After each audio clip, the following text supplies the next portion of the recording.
Всем привет! В этом видео расскажу, как сделать вот такой плетень, ограждение декоративное для грядки из того, что было. А были у меня ветки яблони, груши и вишни от весенней обрезки.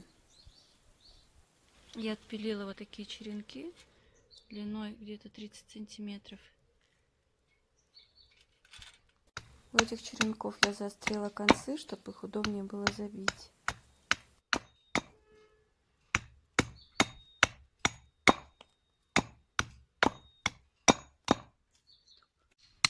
Теперь я намечаю, где у меня будет проходить этот плетенка.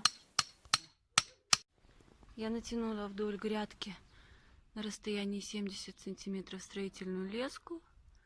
Вот, и по этой леске сейчас на расстоянии 20 сантиметров я буду вбивать колышки. Участок немного неровный, поэтому вот тут такой скос.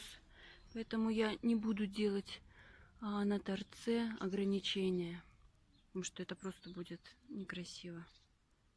Я взяла сначала киянку, но где мягкая земля, она хорошо забивается.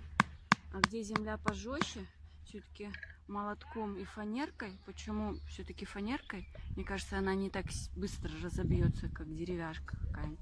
Мне все-таки этот вариант понравился больше. Я сняла леску. Вот, собственно, что получилось у меня. Не супер ровно, но земля мягкая, очень трудно забить ровно. Но я думаю, что когда начнется переплетение, оно уже само выровняется. Немного прутья. Тут я обрубаю просто ветки, которые мне нужны будут. Толстые убираю и слишком тонкие тоже убираю. То есть это заготовка лозы. Все остальные веточки большие идут на пикники, на костер, а остальные идут в высокие грядки, мелкие ветки. Вот, собственно, начало. Я немножко завожу, чтобы краешки были красивые. Вот, и через одну начинаю плетение.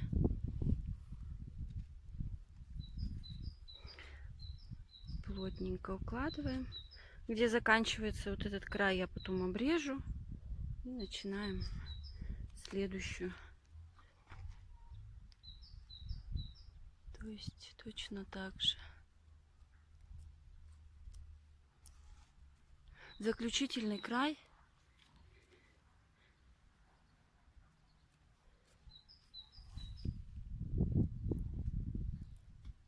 С той стороны я тоже начну, когда пойму, в какую сторону мне надо заворачивать, чтобы краешек был тоже красивый. То есть, смотрите, если у меня веточка немножко загнутая, я делаю, чтобы она пошла на изгиб. То есть не так, что она тогда будет торчать и будет свободно ходить. И, кстати, не экономьте вот эти колышки. Я делала сначала через 50 сантиметров попробовала, но вообще толку нету, получается очень некрасиво. Вот, и вот эти ветки нужны очень большие, длинные, вернее. А тут у меня обрезки, от весенней обрезки, тут и яблоня, и груша, и черешня, поэтому они небольшие, и в принципе этого хватает. То есть нам надо, чтобы был изгиб, чтобы она входила силой. Немножко неудобно, потому что я снимаю, но надо, чтобы она держалась именно там. То есть я ее разворачиваю на изгиб. Я дошла до края, и если я положу сейчас ветку, то есть у меня тонкий конец будет там. Вот я этого не хочу. Я хочу, чтобы у меня было более-менее красиво. В принципе, можно отпилить, потом будет это. Но я что делаю? Я, то есть, поворачиваю в другую сторону. Если это у меня пойдет вот так, то есть я кладу ветку, как она должна закончиться, и пускаю ее в другую сторону. Вот и все. Все, первый ряд готов. Так делаем все остальные. В общем, вот что у меня получилось. Я понимаю, конечно, что это долго не прослужит. Это больше декор и зонирование. Вот, но в целом меня результат устроил. Ну вот и все. В целом результат сравнительно нетрудоемкий. Примерно на одну сторону уходило 1,5–2 часа.